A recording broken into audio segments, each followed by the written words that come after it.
Jonah is a fun book. But not maybe if you went to church as a kid, you probably learned about it at summer camp or vacation Bible school or with the flannel graph board. I know it's fun to get the blow up whale out. To do it, the pool toy whales with the handles on them. But it's a very complex book in a lot of ways. Jonah's not a hero that we're supposed to follow and emulate, and he's not a villain. He's kind of in between, which may fit for a lot of us. But he's not an example. In some ways, he's a bad example, yet he's still a prophet of God, and there's still lessons to learn from it. And in last week, we went through chapter 1. In chapter 2, we have a prayer of Jonah. The second chapter is all of chapter 2 is his prayer to God. Yet, I find some strange things even in there. Most notably that he disobeys God and runs from God, and then he prays, and his prayer seems to be unrepentant. Yet, there's still a lot in there for us to learn. Not a hero, not a villain, but an example of a man used by God who missed out on God's blessing in a way by not wanting to cooperate and not wanting to be a part of it. We had last week in chapter 1, verse 17, we ended with, "But the Lord provided a great fish to swallow Jonah, and Jonah was inside the fish for 3 days and 3 nights. And to recap the story, sometimes when I come to teach you like we do the kids, you say, "What did we learn last week?" A lot of the time we get a lot of blank stares. As can't blame them, they've been in school getting lessons on so many things. Yet you refresh their memory and what was about them, and they'll raise their hand and tell you all about it. But Jonah was a prophet of God. The word of the Lord came to him saying, "Go to Nineveh and tell them to repent, or I'm going to destroy them." Nineveh was an Assyrian city that was 500 miles away that had ruled over Israel for some time, but they had to pay tribute to them. And they were known for their cruelty, if you remember. Most notably, I remembered learning when I was still a kid that Jonah didn't want to go there because they would take their enemies and skin them alive and hang their hides on the city walls in order to be a deterrent to their enemies. So no wonder he didn't want to go. Nineveh is in modern day one side of the river in Mosul, Iraq. So he didn't want to go, so rather than go obey God and go where God told him to go, he got on a ship going 2,500 miles the opposite direction toward Tarshish in modern day Spain. So going completely the opposite direction. A great storm came. The sailors were all crying out to God, their gods, idols, we would call them. And then they began to wonder who would cause this. Interesting thing. God, that's something we could get into as well, is God doesn't always cause calamity directly because of something that we've done. In this case, though, he did. They drew straws and fell to Jonah. Or if they didn't draw, they cast lots, rather. and it fell to Jonah. Jonah said, "Throw me overboard and the storm will stop." So they throw him overboard. I said last week I thought he should have told them to turn the ship around. It would have been the more obvious solution to the problem, but he's thrown overboard, and the chapter ends with, "But the Lord provided a great fish to swallow Jonah, and Jonah was inside the fish 3 days and 3 nights." So, again, it's easy to get caught up in the fish. What kind of fish? Usually people portray it in art as a whale, as that's about the only thing large enough to potentially swallow somebody in our minds and not have to, chew them up first into bits and pieces. Something to swallow him whole. Yet, I think a lot of people in the 1800s, naturalists, spent a lot of time, energy, and writing trying to solve the mystery of what kind of fish or sea creature it was. Remember, there are so many things that have been on the earth that are now extinct that that's very hard to do. Some of us suggested a whale shark being big, or a humpback whale. And then the question people get hung up on is, how could he survive in there? Well, let's look at Jonah's prayer, chapter 2, verse 1. From inside the fish, Jonah prayed to the Lord his God. He said, "In my distress I have called to the Lord, and he answered me. From the depths of the grave I have called for help, and you listened to my cry." So here it says he's inside the fish praying, and we have this long poetic prayer. Think about this. If you're swallowed whole by any kind of animal, particularly a sea creature, are you going to have the mental capacity to be able to write a prayer that's also a poem? I think for you and for me, our prayers would be like, "Help me, God, save me, get me out of here. Please get me out of here. I'll do whatever you want me to do. Just get me out of here." Yet, his prayer is very different. So he begins to pray, but then, a lot of commentators on Jonah believe he was dead and then resurrected. From inside the fish, Jonah prayed. So he's in there and he's praying, and he said, "In my distress I called to the Lord, and he answered me. From the depths of the grave I called for help." More traditionally and literally translated, from the depths of Sheol. And Sheol, you have to understand Sheol in the Old Testament. Sheol's a place of the dead. It just seems to be what they thought where everybody goes. There wasn't at this point a well-developed concept of heaven and hell. And so, first it says inside the fish, he begins praying, but then it says from the depths of Sheol, I called for help. So from the place of the dead, I called for help. Was he dead and in the afterlife calling for help? That's a question, and not everybody agrees on this point. In some ways, to get too caught up in those details misses the point of the theology and message of the book. But from the depths of Sheol, or the grave, I called for help, and you listened to my cry.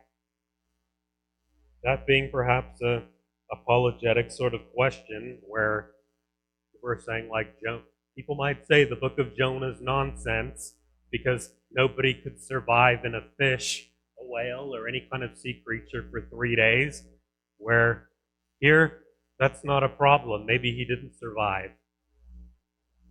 Maybe he was dead. You're probably not going to get enough oxygen in there. Was he dead? Was he alive? I don't know. I'll admit that I don't know, but I lean toward the argument that one probably cannot survive in a fish being on the inside, and thus the Lord may have resurrected him. And then, so he's saying in his distress, he calls to the Lord. He knows why he's in there. He knows who to call to. And this is something we can learn here when we all hit a bad time, a rough patch in our lives. He does the obvious. He calls out to the Lord. I mean, he's out of options. Nobody else can help him. Nobody else can hear him. He can't help himself. He's stuck. Yeah, when figuratively, in a way, we've all been there in life in ways where we're powerless, we're stuck. If anybody can help us, it's God. So he calls out to God, and we've all been there. And one message in Jonah that we can all identify with is we've all disobeyed God. Romans, all have sinned and fall short of the glory of God. We've all disobeyed. We've all wandered away. And here he's facing some of the consequences of that. And that's one thing when we're in a rough patch that all of us ask. We all wander away from God. Am I causing my own suffering? Am I to blame for this? With a lot of the problems in our lives, sometimes we make our own messes. Sometimes we get ourselves into these own predicaments. Yeah, sure, a lot of people don't want to become a Christian because the Bible has a lot of rules that we as Christians are supposed to follow. Yet, those of us who know Jesus know it's all about a relationship with him and following him. It's not about rule keeping. Yet, we break the rules, but I think the older I get, the more I see the wisdom in God's rules. He gives us a lot of things that we're not supposed to do, principles of ways to live, so that we don't screw up our own lives, and so that we don't hurt other people with our poor choices. I see the wisdom in it, doing things God's way, following his teachings, keeping his rules. Spares us of a lot of heartache, spares us of a lot of situations we could get ourselves into. I mean, take marriage and monogamy. They've fallen out of fashion. A lot of parents nowadays are telling their kids things like, just try it out. Move in with your boyfriend or girlfriend. See if it works. See how you live together before you get married. And that's opposite of the Bible's teaching. Yet, a lot of people so complicate their lives. I can scarcely imagine how much harder it would be having to deal with multiple women with multiple children of mine, having to figure out custody schedules and child support payments, and having kids go back and forth. I mean, it's like when you start to think about these things and look at these things, God's ways, even the things that have fallen out of style, fallen out of favor, quite frankly, make a whole lot of sense. Yet, we wander away from God. We find ourselves in any kind of difficult situation, pain, calamity, suffering. And we ask, did I cause this? Well, for Jonah, the answer is yes. It's not always so simple, though. I started off this year with reading a one-year Bible, a chronological Bible, and early in the month, I finished reading through Genesis, turned the page, and expected to be Exodus as usual, and it's Job. Well, Job's a hard one today. Um, Nobody seems quite sure of when to put that in the timeline, but the 1 year Bible that's chronological tacked it on after Genesis. And with Job, we know the story. He suffers. In fact, the name Job, it means persecuted one or hated one. So it opens up, there was a man named Job. And it tells us that the Lord meets with Lucifer and says, "Have you noticed my servant Job and how righteous he is?" He said, "Well, that's easy for him to be righteous and praise you. You've given him so much. Take it away and he'll curse you." So the Lord allows him to take it all away. He loses all his wealth, his livestock, his children. And yet, he remains faithful to the Lord. Lucifer says, well, he still has his health. And so the Lord allows him to be afflicted, yet not killed. And then we know the story of Job's friends come. His 3 friends come, sit with him and give him bad advice. And a few things to learn in Job. We might be hard on his friends, but they showed up. And they sat with him. But they're judged because they open their mouths, trying to theologize and figure it all out. People still do this when we go through a bad time. I've mentioned it before, and we've talked in Sunday school about it recently. But the Tubbs fires, I lived in Santa Rosa at the time. We knew a lot of people in the neighborhood whose houses burned down. I mean, most of the neighborhood burned down right up to us, and we were lucky. My kids went to a Christian school, and so many families had lost their houses that most of them moved away, other than rebuild, and the school ended up closing. But one friend was frustrated. She came over upset one day and said that people at church are saying, like, well, your house burned down because you didn't have enough faith. Your house burned down because you didn't pray hard enough. And she was frustrated by that and said, I know that's not true. I said, that's not true, and that makes me angry that people at church are giving you such advice. And I think we talked a little bit about Job, of the people that are trying to give easy answers.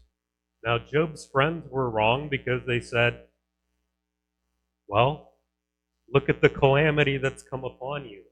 Look at your health problem. Look at all you've lost. God is punishing you for something you did.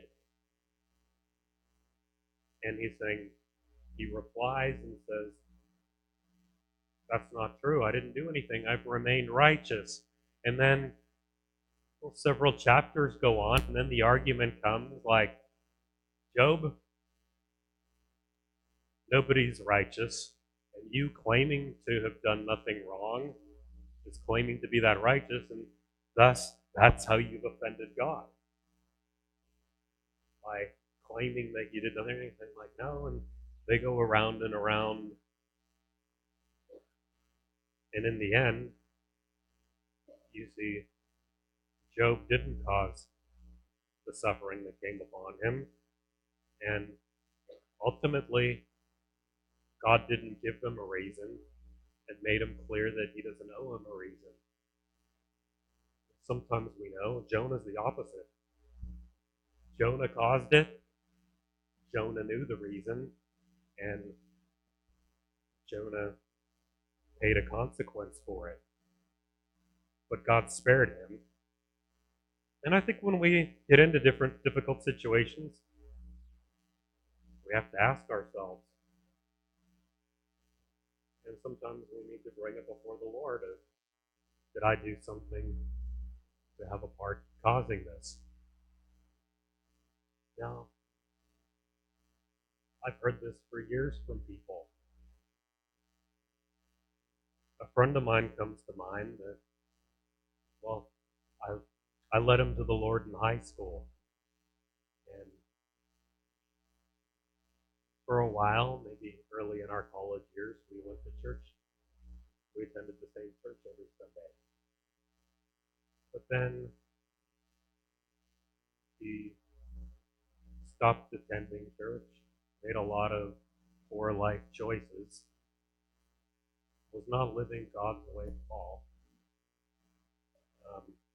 was getting into a lot of the pleasures of the world and taking things a little bit far with partying and relationships, substance abuse. And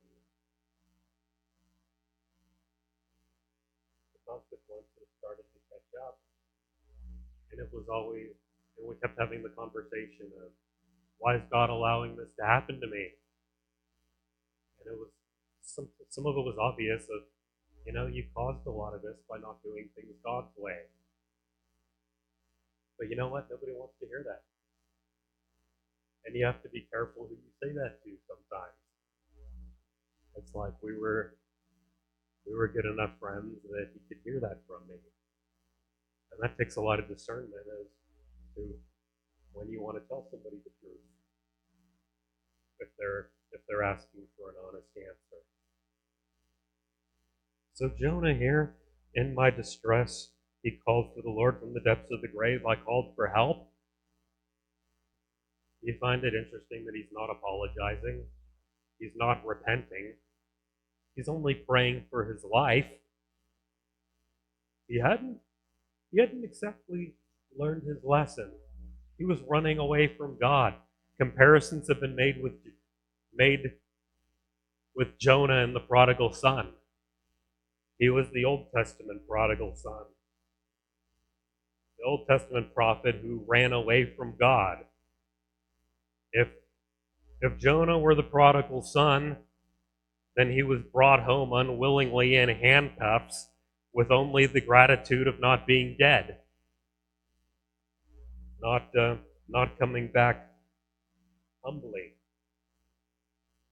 One writer, R.T. Kendall, said, "The belly of the fish is not a happy place to live, but a great place to learn."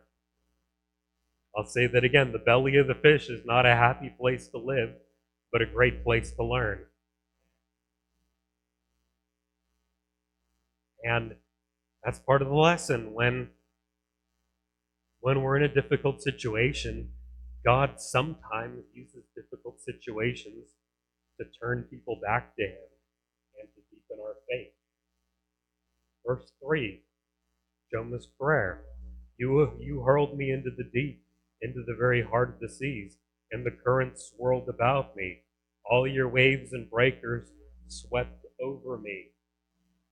Note the irony here. Jonah, as I said, didn't repent and didn't take responsibility. He blamed God. That's a theme we see throughout the Bible. How does the Bible open? You ever think about it? You have a couple of people. You have God create the heaven and the earth. And chapter 1 and 2 are so beautiful. And this is the Word of God. And then we have two naked people in a garden talking to a snake. And they quickly disobey God, are kicked out of paradise. It's a story of paradise lost, but the first human interaction are Adam and Eve refusing to take responsibility for their own actions. They're blaming God and they're blaming each other. It's interesting that I've thought a lot about it, that it starts off with the human problem of sin and being separated from God, but people not taking responsibility for their own life and for their actions. Now, a lot of people live their whole lives not wanting to take responsibility for their lives. Everything's somebody else's fault. Everything, all of their shortcomings be blamed on somebody else. You know, blame your upbringing, blame your parents, blame your ex, blame your boss, blame your teachers. The problem is never them. We have to be careful with that. Genesis 3:12, the Lord confronts Adam, and he says, "The woman who you gave me to be with, she gave me from the tree, and I ate." The Lord says, "Did you eat of the tree of the knowledge of good and evil? The one I told you, you shall not eat of it, or you shall die?" And he says, "It was the woman who you gave me." So he's pointing the finger at her, and he's pointing the finger at God.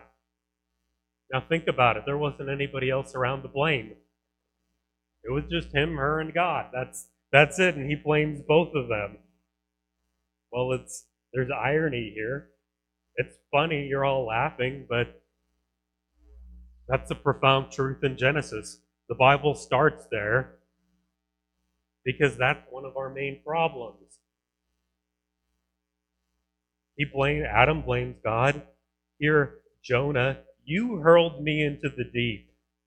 Your waves and breakers swept over me. We're reading the story of Jonah, and you know what? It's really easy to see it when we're reading about Adam and Eve and when we're reading about Jonah.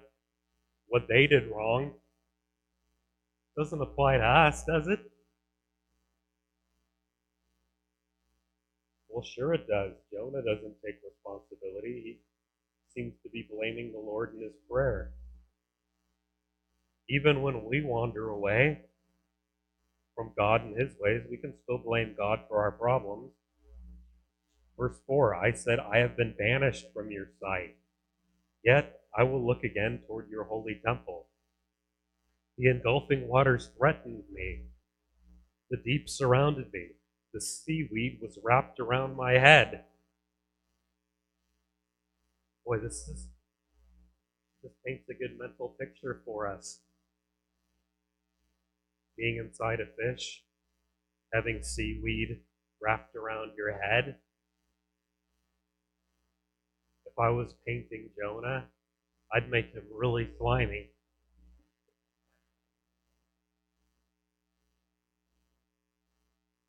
Then we see God's using this to turn Jonah back to him and to put him back on track. Just as sometimes, whether or not we cause it, may not always be the point, but God uses difficult situations again and again to put people back on track. God uses accidents for people to get right with him. God uses illnesses to put people back on track. God uses big losses of business to put people back on him, to shake them up, to get their attention. And not all difficult situations are God's deliverance, but some of them are. This takes a lot of prayer and discernment. This here, Jonah paints a miserable picture. He was or is being digested by a fish. I mean,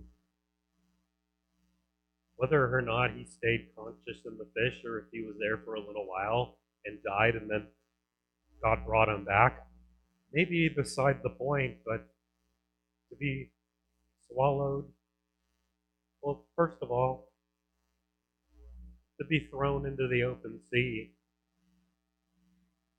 I mean, I can think, I'm a good swimmer.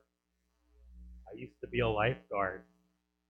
but drop me in the middle of the ocean, I'm going to be very, very scared. If you can't see land, you can't see a ship, nobody's looking for you. And then it doesn't get any worse than that, so it seems. I mean, imagine your ship sinks, you're blown overboard, you have to walk the plank, whatever. You're there, floating in the ocean, trying to stay alive. I mean, I don't know how long I could tread water or back float. It's going to depend on how cold or warm the water is. It's going to depend on the weather, if there's waves or not. Even on a clear, sunny day in tropical water with no waves, I don't know how long I can float. Probably doesn't get any worse than this, and then a fish swallows it. A sea creature. I might call it a sea monster. And then that's bad enough. You hope if something swallows you, you're going to die quick. But then he's being slowly digested. It's said that he had to get to this point to pray. Sometimes he didn't really talk to God about what was going on. He just did his own thing. He tried to run away from God. Yeah. For a lot of people I've seen, things have to get really bad before some people start to pray and look to God. This seemed to be the case with Jonah. He had to hit rock bottom in order to pray and think about God. He was trying to fix it on his own and on his own power by getting away from God.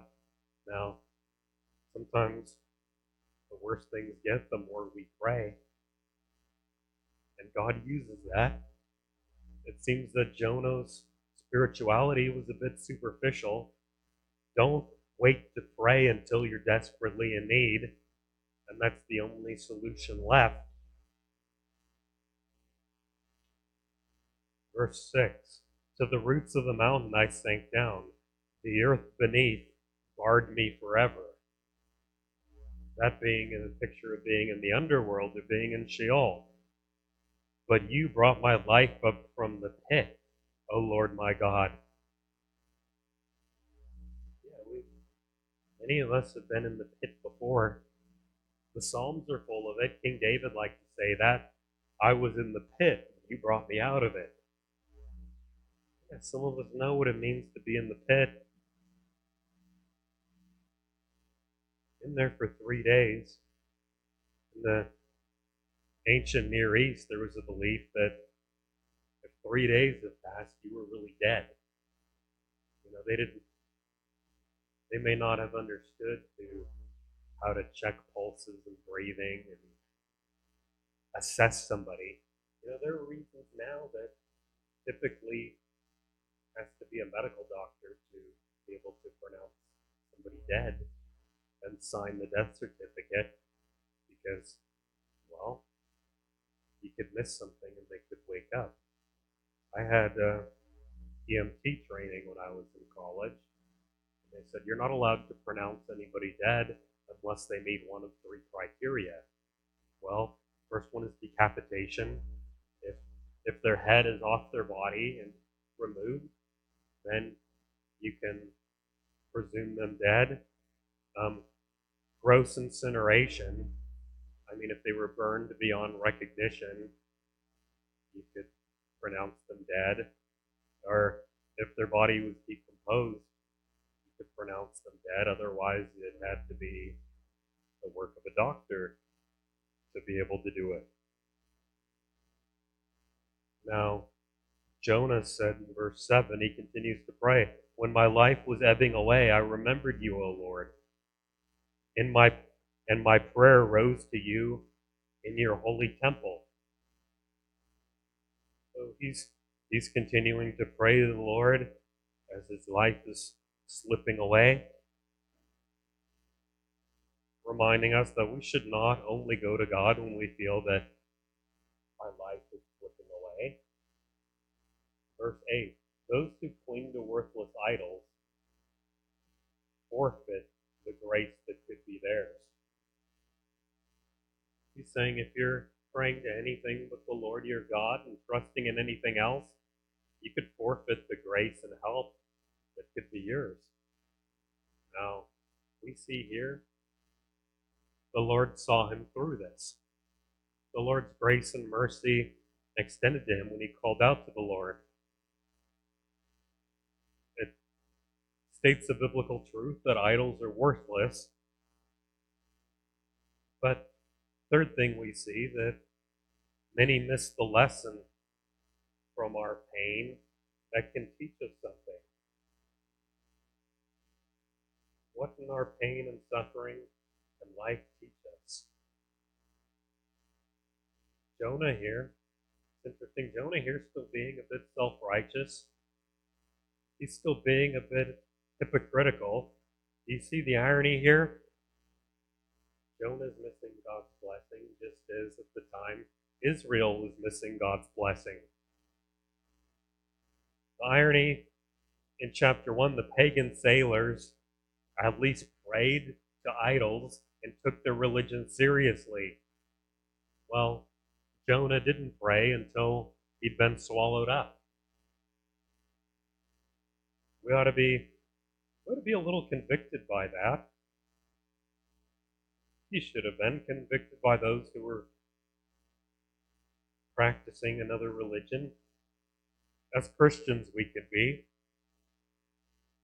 Sometimes we should be the example, but we see that Muslims, for instance, think that Christians don't pray because they pray 5 times a day. That can convict us. Well, Mormon young men spend 2 years as missionaries, devoting their life to spreading the message of their church. Jehovah's Witnesses get out and actively do evangelism, going door to door. It's hard to do. I don't agree with some of their theology, but it takes a lot of bravery and dedication. Buddhists sit and meditate for hours. There are many charities out there that are run by atheists. Those things ought to convict us a little bit and challenge us. But here, Jonah turned and prayed to the Lord. Let's continue his prayer. Verse 9. But I, with a song of thanksgiving, will sacrifice to you. What I have vowed, I will make good. Salvation comes from the Lord. So he states some more truths.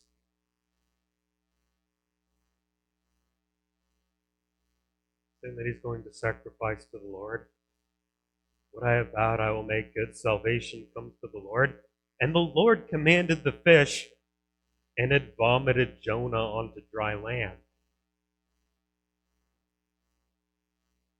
The fish is what saved Jonah, and the fish has become a Christian symbol for the early church. People still put it on their bumpers and have the fish logo or bumper sticker on there.